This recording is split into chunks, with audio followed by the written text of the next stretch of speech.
போற்றி அன்னை வராகி தாயே போற்றி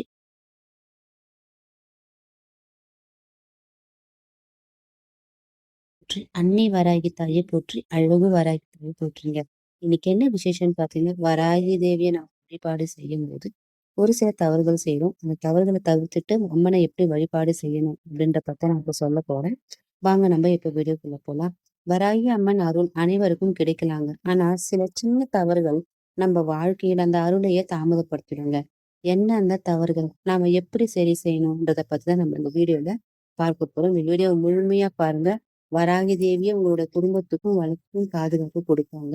என்ன அந்த தவறுகள்? முதல்ல நம்ம என்ன தப்பு செய்யறோம் அப்படின்ற பார்த்தீங்கன்னா, அம்மன் முன்னாடி கையில எதுவும் இல்லாம நிற்கக்கூடாதுங்க. ஒரு பூ, ஒரு அகல் அதுவே போதுங்க. கோபம், துக்கத்தோடோ, சண்டை நினைவோட வரக்கூடாது. அம்மன் பாசம், சாந்தம் தாங்க விரும்புவா. தண்ணீர் இல்லாமல் பூஜை பண்ணக்கூடாதுங்க. வெல்லம், தண்ணீர் வச்சுதான் அம்மனை பூஜை பண்ணணும்.